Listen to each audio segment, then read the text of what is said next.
ನಮಸ್ಕಾರ, ನೀವು ನೋಡ್ತಾ ಇದ್ದೀರಾ ಶ್ರೀ ಮಾರಿಕಾಂಬಾ ಡಿಜಿಟಲ್ ಟಿವಿ. ನಾನು ಸೃಷ್ಟಿ ನಾಯ್ಕ್. ಶಿರಸಿ ಹಾವೇರಿ ರಾಷ್ಟ್ರೀಯ ಹೆದ್ದಾರಿ ಸಮಸ್ಯೆ ಮತ್ತೊಮ್ಮೆ ಭುಗಿಲೆದ್ದಿದೆ. ಹೆದ್ದಾರಿ ಅವ್ಯವಸ್ಥೆ ಹಾಗೂ ಕಾಮಗಾರಿ ವಿಳಂಬ ವಿರೋಧಿಸಿ ಮೇ 12ರಂದು ಬೃಹತ್ ಪ್ರತಿಭಟನೆಗೆ ಕರೆ ನೀಡಲಾಗಿದೆ. ಚಿಪಗಿ ಪೊಲೀಸ್ ನಾಕಾ ಬಳಿ ವಿದ್ಯಾರ್ಥಿಗಳು ಹಾಗೂ ಸಾರ್ವಜನಿಕರು ದೊಡ್ಡ ಮಟ್ಟದಲ್ಲಿ ಸೇರಲು ಸಜ್ಜಾಗಿದ್ದಾರೆ. ಶಿರಸಿ ಹಾವೇರಿ ರಾಷ್ಟ್ರೀಯ ಹೆದ್ದಾರಿಯ ಅವ್ಯವಸ್ಥೆ ಹಾಗೂ ಕಾಮಗಾರಿ ವಿಳಂಬದ ವಿರುದ್ಧ ಸಾರ್ವಜನಿಕರ ಆಕ್ರೋಶ ಹೆಚ್ಚಾಗುತ್ತಿದೆ. ಉತ್ತರ ಕನ್ನಡ ಜಿಲ್ಲಾ ಆಟೋ ಚಾಲಕ ಮಾಲಕರ ಸಂಘ ಮೇ 12ರಂದು ತಾಲೂಕಿನ ಚಿಪಗಿ ಪೊಲೀಸ್ ನಾಕಾ ಬಳಿ ಬೃಹತ್ ಪ್ರತಿಭಟನೆ ನಡೆಸಲು ಕರೆ ನೀಡಿದೆ. ಜಿಲ್ಲಾಧ್ಯಕ್ಷ ವಿಶ್ವನಾಥ್ ಗೌಡ ಸುದ್ದಿಗೋಷ್ಠಿಯಲ್ಲಿ ಮಾತನಾಡಿ, ಕಳೆದ 20 ದಿನಗಳ ಹಿಂದೆ ಕೇಂದ್ರ ಸಾರಿಗೆ ಸಚಿವರು ಸೇರಿದಂತೆ ವಿವಿಧ ಜನಪ್ರತಿನಿಧಿಗಳಿಗೆ ಮನವಿ ಸಲ್ಲಿಸಲಾಗಿದೆ ಎಂದು ತಿಳಿಸಿದರು. ನಮ್ಮ ಉದ್ದೇಶ ಏನು ಕೇಳಿದ್ರೆ, ಇವರು ನಾನು ಆ ಪಕ್ಷ ಈ ಪಕ್ಷ ಅಂತ ಹೇಳ್ತಿಲ್ಲ. ಜನಪ್ರತಿನಿಧಿಗಳು ಅವ್ರ ಕರ್ತವ್ಯ. ಜನರು ವೋಟ್ ಹಾಕಿ ಕಳಿಸ್ಕೊಟ್ಟಿದ್ದಾರೆ ಅವರನ್ನು. ಅವ್ರ ಸಮಸ್ಯೆಗೆ ಸ್ಪಂದಿಸೋದು ಅವ್ರ ಕೆಲಸ. ನಮ್ಮ ಉದ್ದೇಶ ಏನಾಗಿದೆ ಕೇಳಿದ್ರೆ, ನಾವಂತೂ ತಪ್ಪು ಮಾಡಿಬಿಟ್ಟಾಗದೆ. ಜನಪ್ರತಿನಿಧಿಗಳಿಗೆ ವೋಟ್ ಹಾಕಿ ತಪ್ಪು ಮಾಡಿಬಿಟ್ಟಾಗದೆ. ಆ ಭಾಗದಲ್ಲಿ ಈಗ ಶಾಲಾ ಕಾಲೇಜುಗಳು ಮುಂದಿನ ಭವಿಷ್ಯಕ್ಕಾಗಿ ಅವರು ಶಾಲಾ ಕಾಲೇಜುಗಳು ಏನು ಕಲೀಲಿಕ್ಕೆ ಬರ್ತಾ ಇದ್ದಾರೆ. ಈಗ ಮಳೆಗಾಲ, ದಮ್ಮನವೇಲಿ ಶಾಲೆ ನೋಡಿರ್ಬೋದು. ಈಗ 100 ವಿದ್ಯಾರ್ಥಿಗಳು ಕಲಿತಾ ಇದ್ದಾರೆ. ಈಗ ಅದಕ್ಕೂ ಈಗ ಶೇಡ್ ನಟ್ಟು ಊರಿನವರು ಕಟ್ಟಿ ಇದು ಮಾಡಿದ್ದಾರೆ. ನಾವು ಹೇಳೋದು ಇಷ್ಟೇ, ಈಗ ಮತ್ತೆ ಮಳೆಗಾಲ ಸ್ಟಾರ್ಟ್ ಆಯ್ತು. ಅವರು ಈ ಕಬ್ಬಿಣದ ರಾಡ್ಗಳನ್ನು ಹಾಗೆ ಬಿಟ್ಟಿದ್ದಾರೆ ಗಟಾರದಲ್ಲಿ. ಕಬ್ಬಿಣದಂದ್ರೆ ಈಗ ಏನು ಅವರು ಚರಂಡಿಗೆ ಏನು ಇದು ಹಾಕಿದಾರಲ್ವ, ಹಾಗೆ ಬಿಟ್ಟಿದ್ದಾರೆ, ಸ್ಲ್ಯಾಬ್ ಹಾಕಿದ್ದು. ಅದ್ರ ಜೊತೆಗೆ ಮತ್ತೆ ಈಗ ಒಂದು ನಮ್ಮದು ಚಿಪಗಿ ಭೂತಪ್ಪನ ಕಟ್ಟೆ ಹತ್ತಿರ ಒಂದು ಗಟಾರ ಇದೆ, ಪೂಲು. ಆ ಪೂಲನ್ನು ಅವರು ಪೈಪನ್ನು ತೆಗೆದು ಹಾಕಿದ್ದಾರೆ. ಈಗ ಅದು ಎಲ್ಲ ನೀರು ಹೇಗೆ ಬರ್ತದೆ ಕೇಳಿದ್ರೆ, ನಮ್ಮದು ಚಿಪಗಿ ದಮನಬೈಲ್ ಇರ್ಬೋದು, ಕಟ್ಗಿ ಡಿಪೋದಿಂದ ನೀರುಗಳು ಬಂದು ಎಲ್ಲದೂ ಡಿವೈಡ್ ಆಗಿತ್ತು. ಈಗ ಅವರನ್ನು ಅದಕ್ಕೆ ಮಣ್ಣು ಹಾಕಿ ಹಾಗೆ ಮುಚ್ಚಿಬಿಟ್ಟಿದ್ದಾರೆ. ಇದರಿಂದ ಏನಾಗ್ತಿದೆ ಕೇಳಿದ್ರೆ, ಇನ್ನೊಂದು 2 ಮಳೆಗಾಲ ಬಂತಂದರೆ ಅವರು ಪೂಲಲ್ಲಿನವರು ಹಾಕಲಿಲ್ಲ ಅಂತ ಹೇಳಿದ್ರೆ ರಸ್ತೆನೇ ಟೋಟಲಿ ಆಗಿ ಬಂದಾಗ ಹೋಗ್ಬಿಡುತ್ತೆ. ಶಿರಸಿ ಹುಬ್ಬಳ್ಳಿ ಏನು ಹಾವೇರಿ ರಸ್ತೆ ಏನು ಅವರು ಪರ್ಯಾಯ ವ್ಯವಸ್ಥೆ ಏನು ಮಾಡಿದಾರಲ್ವ, ನನ್ನ ಲೆಕ್ಕಕ್ಕೆ ಹೋದ್ರೆ ಇನ್ನು 1 ಅಲ್ಲ 2 ವರ್ಷ ಅದು ಕೂಲ್ ಆಗೋ ತನಕನೂ ಬಂದಾಗ ಹೋಗ್ಬಿಡತ್ತೆ. ನಾವು ಕೇಳೋದು ಅಷ್ಟೇ. ಈಗ ಜಿಲ್ಲಾಧಿಕಾರಿಗಳಿಗೆ ನಾವು ಇವತ್ತು ಪತ್ರಿಕಾ ಮಾಧ್ಯಮ ಮಿತ್ರರ ಗಮನಕ್ಕೂ ನಾನು ತರ್ತಾ ಇದ್ದೀನಿ. ಈಗಾಗಲೇ ನಾವು ಕಳೆದ 20 ದಿನಗಳ ಹಿಂದೆ, ನಿನ್ನೆ ಬಿಸ್ಲಕೊಪ್ಪದಲ್ಲಿ ಪ್ರತಿಭಟನೆ ಆಯಿತು. ಈಗ 20 ದಿನಗಳ ಹಿಂದೆ ನಾವು ಕೇಂದ್ರ ಇವರಿಗೆ ಯಾರಿಗೆ ನಿತಿನ್ ಗಡ್ಕರಿ ಸರಿಗೂ ನಾವು ಕಳಿಸ್ಕೊಡ್ತಾ ಇದ್ದೀವಿ ಪೋಸ್ಟ್ ಮುಖಾಂತರ. ಅಷ್ಟು ದಾಖಲೆಗಳನ್ನು ನಾವು ಕೊಡ್ತಾ ಇದ್ದಾಗ ಇವತ್ತು. ಅದೇ ರೀತಿ ಮಾನ್ಯ ಮುಖ್ಯಮಂತ್ರಿಗಳಿಗೆ, ಕರ್ನಾಟಕ ಸರ್ಕಾರದ ಗೌರವಾನ್ವಿತ ಮುಖ್ಯಮಂತ್ರಿಗಳಿಗೆ, ಮಾನ್ಯ ಜಿಲ್ಲೆಯ ಸಂಸದರಿಗೆ, ಅದೇ ರೀತಿ ಉಸ್ತುವಾರಿ ಸಚಿವರಿಗೆ, ಕಡೆಗೆ ಭೀಮಣ್ಣ ನಾಯ್ಕರವರಿಗೆ, ಜಿಲ್ಲಾಧಿಕಾರಿಗಳಿಗೆ, ಅದೇ ರೀತಿ NH ಕಾರ್ಯನಿರ್ವಾಹಕ ಇಂಜಿನಿಯರ್ ಅವರಿಗೆ, ಅದೇ ರೀತಿ ಮಾನ್ಯ ಸಹಾಯಕ ಆಯುಕ್ತರಿಗೆ ಮತ್ತು ತಹಸೀಲ್ದಾರ್ ಅವ್ರಿಗೆ ಮನವಿ ಕೊಟ್ಟಾಗಿದೆ. ಆ ಗುತ್ತಿಗೆದಾರನ ಮೇಲೆ ಕರಿಶ್ರೀ ಅಂತ ಹೇಳ್ಕೊಂಡ್ಬಿಟ್ಟು ಪೊಲೀಸ್ ದೂರು ಕೂಡ ದಾಖಲಾಗಿದೆ.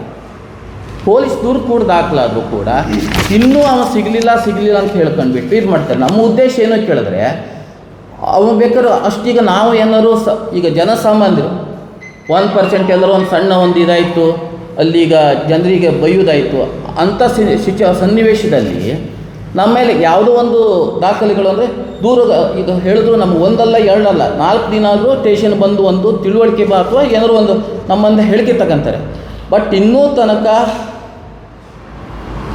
ಗುತ್ತಿಗೆದಾರನಿಂದ ಯಾವುದೇ ಹೇಳಿಕೆಗಳು ಕೂಡ ಇನ್ನೂ ತನಕ ತಗೊಂಡಿಲ್ಲ. ಇದಕ್ಕೆ ಕಾಣ್ರೆ ಈಗೆಲ್ಲ ಹೇಳ್ತಾರೆ 8 ಕಿಲೋಮೀಟ್ರ್ ರಸ್ತೆ ಆಗ್ತದೆ ಅಂತಾರೆ. ಈಗ ನಮಗೆ ಬಂದ ಮಾಹಿತಿ ಪ್ರಕಾರ ಅವರು ಈಗ ಗೌಡಳ್ಳಿ ಹತ್ತಿರ ಅವರು ಡಾಂಬರ್ ರಸ್ತೆ ಮಾಡಿದ್ದಾರೆ. ಸೈಡಿಗೆ ಈಗ ಕೆರೆ ಇದೆ, ಕೆರೆಯಲ್ಲಿ ಎಷ್ಟು ವಾಹನಗಳು ಪಲ್ಟಿ ಆದರೆ ಹೊಣೆಗಾರ 8 ಕಿಲೋಮೀಟ್ರ್ ಅವರು ಅಗದು ಹಾಕಬೇಕು ಅಂತ ಹೇಳಿ ಪೂರ್ವದಲ್ಲಿ ನೋಡಬೇಕಿತ್ತು. ಈಗ ಅವರು ಕಾಮಗಾರಿ ಅಂತೂ ಟೋಟಲಿ ಕಳಪೆ, ನೀರು ಹಾಕ್ತಾ ಇಲ್ಲ. ಮನ್ಸರ್ದು ದಯವಿಟ್ಟು ಮಾಧ್ಯಮರು ಇದೇನು ತಪ್ಪಾಗಿ ಬೇರೆ ಅರ್ಥ ತಿಳ್ಕೊಳ್ಳಿಕ್ಕೆ ಬಿಡ. ಅವ್ರು ನೀರು ಹಾಕೋದು ಎಷ್ಟು ವೀಕ್ ಅಂತ ಹೇಳಿದ್ರೆ, ಮನ್ಸರು ಉಚ್ಚಿ ಹೋಯ್ದ್ರೆ 1% ಸ್ಪೀಡ್ ಬರುತ್ತೆ, ಅವ್ರದ್ದಷ್ಟು ಬರಲ್ಲ.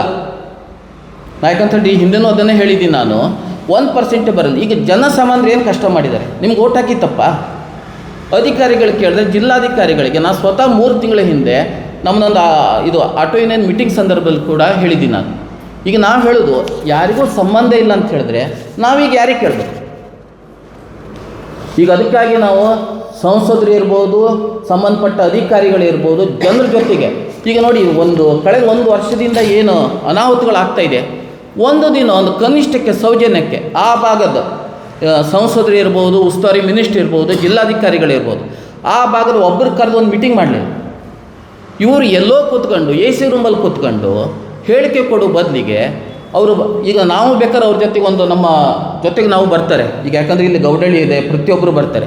ಚಿಪ್ಪಗಿಯಿಂದ ಬಿಸಿಲುಕೊಪ್ಪ ತನಕ ಅವರು ಕಾರಲ್ಲಿ ಹೋಗೋದು ಬೇಡ, ನಮಗೆ ಒಂದಿನ ಅಲ್ಲ 2 ದಿನ ಅದಕ್ಕೆ ಅವ್ರು ಟೈಮ್ ಕೊಡಲೇಬೇಕು. ಅವರು ಚಿಪ್ಪಗಿಯಿಂದ ಬಿಸಿಲುಕೊಪ್ಪದವರೆಗೆ ಅವರು ನಡ್ಕೊಂಡು ಓಡಾಡಲಿ, ಗುತ್ತಿಗೆದಾರ ಮಾಡಿ ಸರಿ ಇದೆಯಾ ಅಥವಾ ಏನೋ ಅಂತೇಳಿ. ಅಲ್ಲಿ ನೋಡಿದ್ರೆ ಹುಲ್ದೇವನ ಸರದ ಹತ್ತಿರ ಗುಡ್ಡಗಳನ್ನು ಅಗ್ದು ಹಾಕಿದ್ದಾರೆ. ಅದರಿಂದ ಏನಾಗುತ್ತೆ ಕೇಳಿದ್ರೆ, ಈಗ ಶಿರೂರದಲ್ಲಿ ಒಂದು ಗುಡ್ಡ ಕುಸಿತ ಉಂಟಾಗಿತ್ತು ಈ ಹಿಂದೆ, ಇಲ್ಲೂ ಅದೇ ರೀತಿ ಆಗೇ ಆಗತ್ತೆ. ಅಕ್ಕಪಕ್ಕದಲ್ಲಿ ಮನೆಗಳಿದೆ. ಈಗ ಅದೇ ರೀತಿ ಈಗ ಜನಸಾಮಾನ್ಯರು ಇವರು ನಾವು ಹೇಳ್ತಿರೋದು ಈಗ ಅಕ್ಕಪಕ್ಕದ ಈಗ ಚಿಪ್ಪಗಿಯಿಂದ ಬಿಸಿಲುಕೊಪ್ಪ ತನಕ ಅಲ್ಲ, ಹಾನಗಲ್ ತನಕ ಮನೆಗಳು ಏನಿದೆಯಲ್ವಾ, ಅಕ್ಕಪಕ್ಕದವ್ರು 1% ಆದರೂ ಆಲೋಚನೆ ಮಾಡಬೇಕು. ಇವರು ಮಕ್ಕಳು ವಿದ್ಯಾರ್ಥಿಗಳ ಜೀವನ ಜೊತೆಗೆ ಚೆಲ್ಲಾಟ ಆಡ್ತಿದ್ದಾರೆ. ಅಧಿಕಾರಿಗಳಿರ್ಬೋದು, ಜನಪ್ರತಿನಿಧಿಗಳು. ಯಾಕೆ ಕೇಳಿದ್ರೆ ಇಲ್ಲಿ ಬಸ್ಸಿಗೆ ಅವ್ರಿಗೆ ಈಗ ನೋಡಿ ಇನ್ನೊಂದು 15 ದಿನ ಬಿಟ್ಟರೆ ಶಾಲೆ ಸ್ಟಾರ್ಟ್ ಆಗುತ್ತೆ. ಶಾಲೆ ಸ್ಟಾರ್ಟ್ ಆದರೆ ಈಗ ಅಲ್ಲಿ ರೋಡೇ ಬಂದಾಯ್ತು ಅಂತ ಹೇಳಿದ್ರೆ ಮಕ್ಕಳು ಹೇಗೆ ಹೋಗಬೇಕು? ಈಗಾಗಲೇ ಅವ್ರ ಮನೆಗೆ ಹೋಗೋ ತನಕನೂ ಈಗ 7 ರಿಂದ 8 ಗಂಟೆ ಬಸ್ಸಿನ ಸೌಲಭ್ಯ ಕಡಿಮೆ ಇದೆ. ಈಗ ಟೋಟಲಿ ಈಗ ಅವರು ಕೂಲ್ ಏನಾದ್ರು ವ್ಯವಸ್ಥೆ ಮಾಡಲಿಲ್ಲ ಅಂತ ಹೇಳಿದ್ರೆ ಅದಕ್ಕೆ ಹೊಣೆಗಾರ ಯಾರು? ಈಗ ಓಟ್ ಹಾಕಿದ್ದೆ ತಪ್ಪಾಗಿಬಿಟ್ಟಿದೆ. ನಾವು ಹೇಳೋದು ಅಷ್ಟೇ, ಅಧಿಕಾರಿಗಳಲ್ಲಿ ಜನಪ್ರತಿನಿಧಿಗಳಲ್ಲಿ ಈಗ ಅವರು ಕೂಡಲೇ ನಾಳೆ ಏನು ಜಿಲ್ಲಾಧಿಕಾರಿ ಬರ್ತಾರೆ ಅಂತ ಏನೋ ಮಾಹಿತಿ ಇದೆ, ಅವರು ಕೊಡೋ ಬದಲಿಗೆ ಎಲ್ಲೂ ಈಗ IBL ಇರ್ಬೋದು, ತಹಸೀಲ್ದಾರ್ ಆಫೀಸಲ್ಲಿ ಮೀಟಿಂಗ್ ಅಲ್ಲಿ ಬೇಡ, ಆ ಸ್ಥಳದಲ್ಲೇ. ಈಗ ಉದಾಹರಣೆಗೆ ಅವ್ರು ಮೀಟಿಂಗ್ ಮಾಡ್ತಾರೆ ಅಂತ ಹೇಳಿದ್ರೆ ಚಿಪ್ಪಗಿಲಿ ಸಭಾಭವನ ಇದೆ, ಗೌಡಳ್ಳಿಲಿದೆ, ಇಷ್ಟೂರದಲ್ಲೂ ಸಭಾಭವನ ಇದೆ, ಬಿಸಿಲುಕೊಪ್ಪದಲ್ಲೂ ಇದೆ. ಈಗ ಅಲ್ಲೇನು ಕೇಳಿದ್ರೆ ನಾವು ಅವರು ಗೌಡಳ್ಳಿಲಿ ಒಂದು ಅಥವಾ ಇಷ್ಟೂರು ಪಂಚಾಯತಿ ವ್ಯಾಪ್ತಿಯಲ್ಲಿ ಒಂದು ಅವರು ಮೀಟಿಂಗನ್ನು ಮಾಡಿ ಬಿಸಿಲುಕೊಪ್ಪದಲ್ಲಿ ಮತ್ತೊಂದು ಮೀಟಿಂಗ್ ಮಾಡಿ. ಯಾಕೆ ಕೇಳಿದ್ರೆ ಆ ಕಡೆ ಕಷ್ಟಗಳು ಮಳಗಾವ್ ತನಕೂ ಆ ಕಡೆ ಅವ್ರ ಜನರಿಗೆ ಇದಾಗತ್ತೆ. ನಮ್ಮ ಬೇಡಿಕೆಗಳನ್ನು ನಮ್ಗೆ ಹೇಳಲಿಕ್ಕೆ ನಮ್ಗೆ ಈಸಿ ಆಗುತ್ತೆ. ಈಗ ಗುತ್ತಿಗೆದಾರರಿಗೆ ಕೊಟ್ಟಿದ್ದು ಗುತ್ತಿಗೆದಾರನೇ ಅಲ್ಲ ಅನ್ನಿಸ್ತದೆ ಮನಸ್ಸಿಗೆ. ಯಾಕಂದರೆ ಒಂದು ಗುತ್ತಿಗೆದಾರ ಅನ್ನೋನಿಗೆ ಒಂದು ಅರಿವು ಇರ್ತದೆ, ಒಂದು 10 ಕಿಲೋಮೀಟ್ರು 5 ಕಿಲೋಮೀಟ್ರ್ ಅಗದಿ ಆ ರೋಡನ್ನು ಸರಿ ಮಾಡಬೇಕು ಮತ್ತು ಮುಂದೆ ಹೋಗಬೇಕು ಅಂತ. ನನ್ನ ಲೆಕ್ಕ ಏನು ಅನ್ನಿಸ್ತದೆ, ಈ ಗುತ್ತಿಗೆ ಕೊಡೋರಿಗೆ ಏನೋ ಪರ್ಸೆಂಟೇಜ್ ಜಾಸ್ತಿ ಬಂದಿದ್ದಕ್ಕೆ ಆ ಗುತ್ತಿಗೆದಾರರಿಗೆ ಕೊಟ್ಟಿದ್ದಾರೆ ಅನ್ನಿಸ್ತದೆ. ಈಗ ಮತ್ತೊಂದು ಮಾತು ಏನು ಹೇಳೋದಂದರೆ, ನಮ್ಮ ದೇಶದಲ್ಲಿ ಒಂದು ಅಸ್ತ್ರವನ್ನು ಹುಟ್ಟಿಸಾಕ್ತಾ ಇದ್ದಾರೆ. ಯಾಕಂದರೆ ಪಾಪ್ಯುಲೇಷನ್ ಕಮ್ಮಿ ಮಾಡಬೇಕು, ಇಂಡಿಯಾದ ಪಾಪ್ಯುಲೇಷನ್ ಕಮ್ಮಿ ಮಾಡಬೇಕು ಅನ್ನಿಸ್ತದೇನು ಇವರಿಗೆ. ಯಾಕಂದರೆ ಫಸ್ಟಿಗೆ ನೋಟ್ ಬ್ಯಾನ್ ಮಾಡಿ ಇಷ್ಟು ಜನರಿಗೆ ಕೊಂದು ಹಾಕಿದ್ರು, ಆನಂತರ ರೈತರ ಒಂದು ಇದು ಮಾಡಿ ಇಷ್ಟು ಜನರಿಗೆ ಕೊಂದು ಹಾಕಿದ್ರು, ಆನಂತರ ಕರೋನಾ ಅನ್ನೋ ಒಂದು ಮಹಾಮಾರಿಯನ್ನು ತಂದು ಇಷ್ಟು ಜನರಿಗೆ ಕೊಂದು ಹಾಕಿದ್ರು.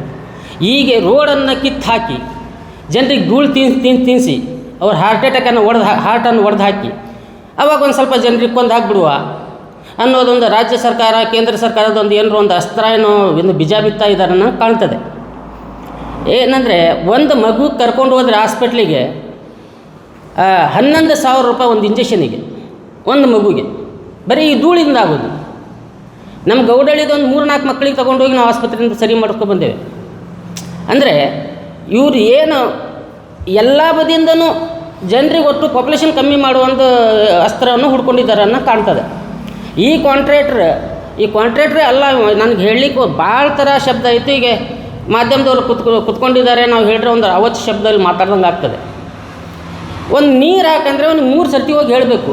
ಒಂದು ಟ್ರ್ಯಾಕ್ಟರ್ ನೀರು ತಗೊಬಂದು 13 ಫೋಟೋ ಹೊಡಿತಾನೆ, 13 ಫೋಟೋ ಹೊಡೆದು ಹಾಕ್ತಾನೆ.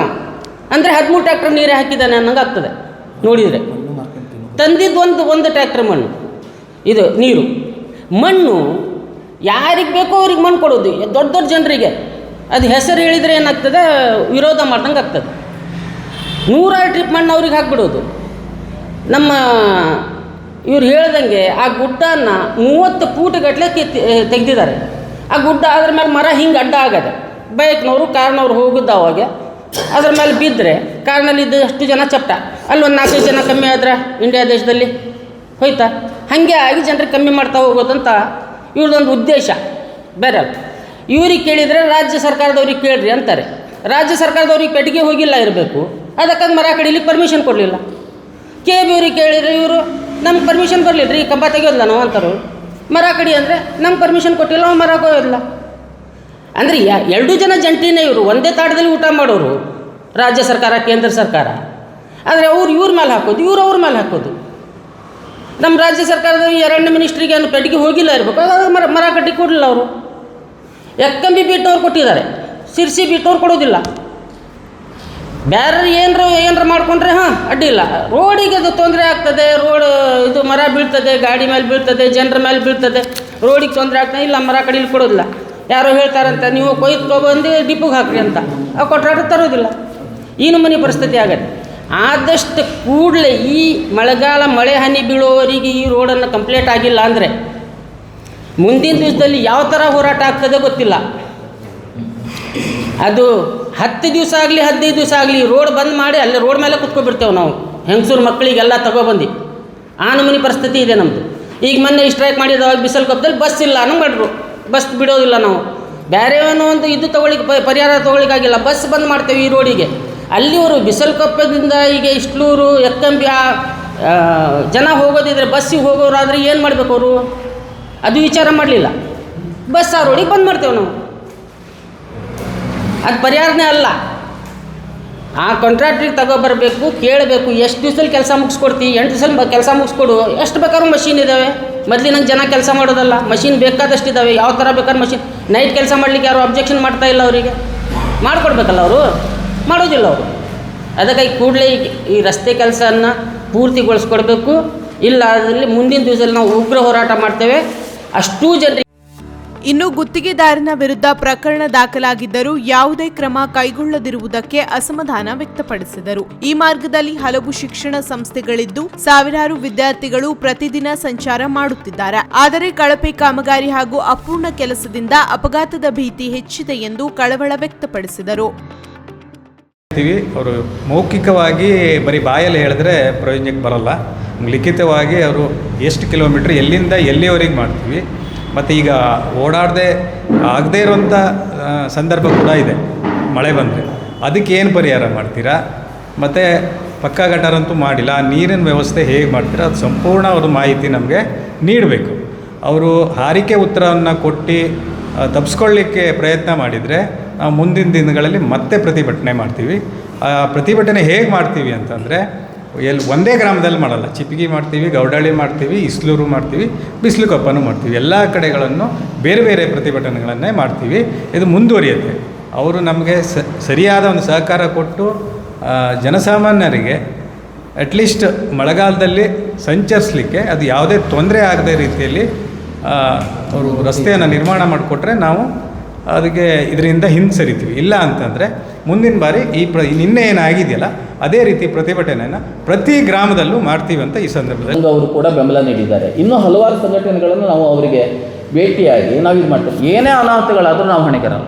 ಅವ್ರು ನಮ್ಮ ಮೇಲೆ ಒಂದಲ್ಲ 1000 ಕೇಸ್ ಹಾಕಲಿ. ಕೇಳಿದ್ರೆ ಅವ್ರು ಏನು ಹೇಳ್ತಾರೆ ಕೇಳಿದ್ರೆ, ನಾವು ಈಗ ಪರ್ಮಿಷನ್ ಕೇಳಲಿಕ್ಕೆ ಹೋದರೆ, ನಾವು ಪ್ರತಿಭಟನೆ ಕೇಳಲಿಕ್ಕೆ ಹೋದರೆ ನಿಮ್ಮ ಮೇಲೆ ಕೇಸ್ ಹಾಕ್ತೀವಿ. ಎಷ್ಟು ಕೇಸ್ ಹಾಕ್ತಾರೆ ಅವರು? ಹಾಗಾಗಿ ಗಲ್ಲಿಗೊಂದು ಏರಿಸ್ಬೋದಲ್ವ? ಅದು ಬಿಟ್ಟರೆ ಮತ್ತೇನೂ ಮಾಡಲಿಕ್ಕಾಗಲ್ಲ. ಈಗಲಾದರೂ ಕೂಡ ಮಾನ್ಯ ಜನಪ್ರತಿನಿಧಿಗಳು ಮತ್ತು ಈಗ ಅಧಿಕಾರಿಗಳು ಎ ಸಿ ರೂಮನ್ನು ಕೂತಿದ್ದನ್ನು ಬಿಟ್ಟು ಎದ್ದು ಬರ್ರಿ ನೀವು ಸಾಕು. ಎ ಸಿ ರೂಮಲ್ಲಿ ಕೂತ್ಬಿಟ್ಟು ಚಿಪ್ಗಿ ಪೊಲೀಸ್ ನಾಕದಿಂದ ಕನಿಷ್ಠ ಅವರು, ನಾನು ಯಾಕೆ ಹೇಳಿದ್ರೆ ಈಗ ನಮ್ಮದು ಹಾಂಗಲ್ನ ನಮ್ಮದು ಭಾಗ ಅದನ್ನು ಆ ಥರ ಹೇಳ್ತಾರೆ, ಎಲ್ಲದೂ ಒಂದೇ ಭಾಗನೇ. ಕನಿಷ್ಠ ಅವರು ಬಿಸ್ತುಕಪ್ಪ ತನಕ ಅವ್ರು ನಡ್ಕೊಂಡು ಹೋದರೆ ಇದ್ರ ಬಗ್ಗೆ ಅವ್ರಿಗೆ ಸಂಪೂರ್ಣ ಅರಿವು ಬರುತ್ತೆ. ಗುತ್ತಿಗೆದಾರನ ಮೇಲೆ ಏನು ಜನರ ಜೊತೆ ಚೆಲ್ಲಾಟ ಆಡ್ತಿದ್ದಾರಲ್ಲ ಅವನ ಮೇಲೆ FIR ದಾಖಲಿಸಿ ಅವನಿಗೆ ಇದೇನು ಲೈಸೆನ್ಸ್ ಇದೆಯಲ್ವ, ಕಾಮಗಾರಿ ಮುಗಿದಾದ ಮೇಲೆ ಅವ್ನ ಲೈಸೆನ್ಸ್ ಕ್ಯಾನ್ಸಲ್ ಮಾಡಬೇಕು. ಅದೇ ರೀತಿ ಗುತ್ತಿಗೆದಾರನ ಈಗ ನೋಡಿ RNS ಕುಮಟಾ ಮಾಡಿದ್ರು, ಅವ್ರು ನೀರು ಹೊಡಿಬೇಕಾದ್ರೆ ಎಷ್ಟೇ ಲೇಟ್ ವಿಳಂಬ ಆಗಿರ್ಬೋದು, ಬಟ್ ಜನರಿಗೆ ಈ ರೀತಿ ತೊಂದರೆ ಕೊಡ್ತಾ ಇಲ್ಲ ಆಗಿದೆ. ಏನು ಅವರು ಹಿನ್ನೆಲೆಯಿಂದ ಗುತ್ತಿಗೆದಾರನ ಕೊಟ್ಕೊಂಡು ಜನರ ಜೊತೆಗೆ ಇವರು ಚೆಲ್ಲಾಟವನ್ನು ನಿಲ್ಲಿಸಬೇಕು.